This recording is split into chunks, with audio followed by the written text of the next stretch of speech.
America under Trump will have no time for Africa. Their only interest in Africa is that you keep your Africans at home. You saw what he said to Nigerians. I like the people of Nigeria. Many of you are very clever. You become very good professionals, but please take your professional training to Nigeria and serve your country. You are not going to see much attention given to Africa, let alone Kenya. Secondly, Trump is coming when AGOA, the African Growth Opportunity Act, is winding down in 2025. So the best that can happen is a limited extension with new conditions of duty-free, quota-free access to American market for products coming out of our EPZ zones. Otherwise, we're going to see a lot of shedding of jobs that have been sustained over the past 20 to 25 years around AGOA. Number three, America is going through a phase where 20 years ago, it supported globalization. Let people who are more efficient in labor relations produce things, and then we bring them to America while we produce the superior technology things.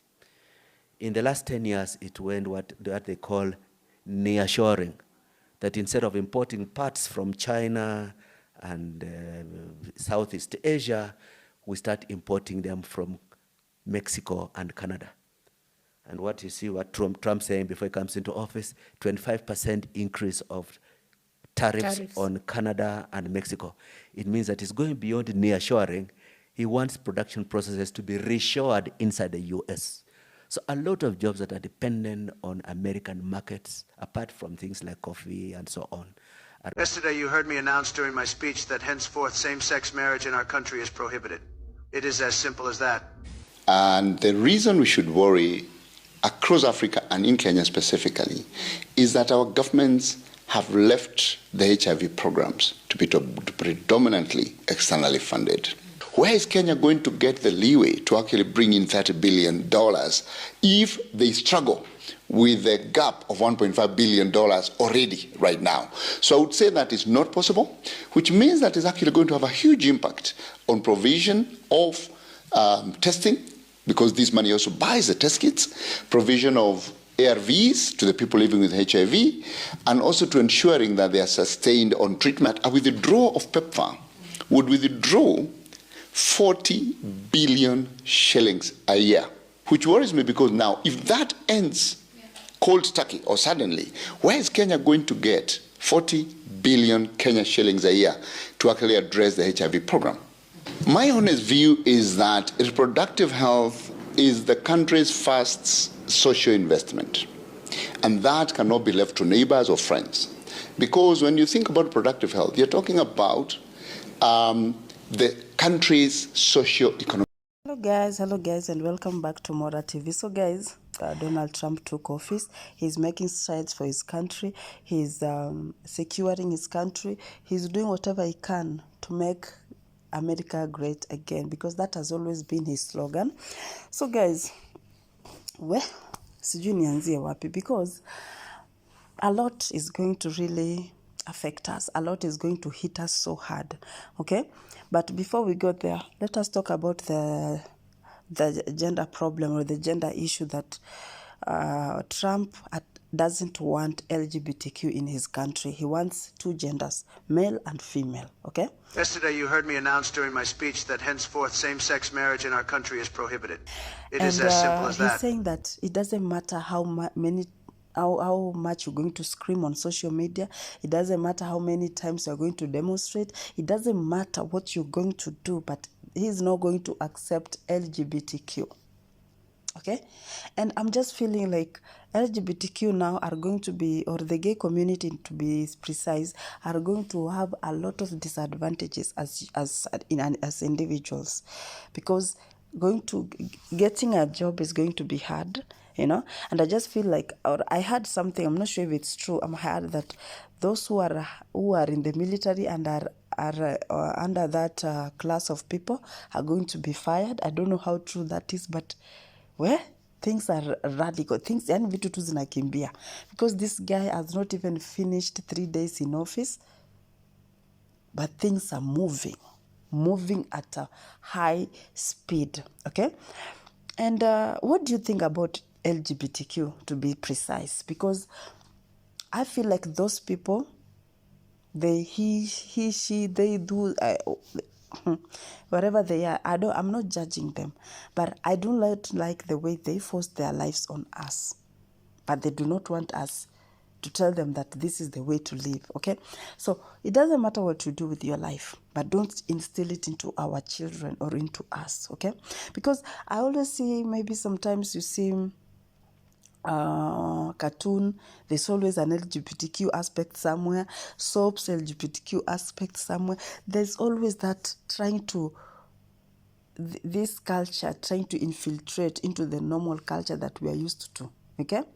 And I really thank Trump for coming out. I can imagine. I can imagine just how disgusted he has always been with these people, and he just wished to go to office and just throw them out. Okay? Because how fast was that? It was so fast. It was so radical. It was so, it's like it was itching him, and he just wanted to get to that office, sign those things, and just get rid of those people. So I'm just wondering, what will happen to these people who are transgender? What kind of life are they going to live if they're not actually recognized? Okay? Because even here in Kenya, we have them. But I also know that it is a culture that came from the West. That's not who we are. That's not how we were raised, okay? So I feel like it's a good thing to just tone it down, because it was getting loud. It was getting, what can I say?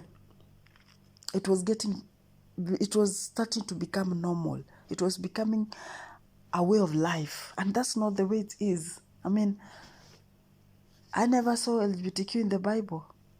So why are these people turning themselves into that? Where did even this idea come from? Okay? But anyway,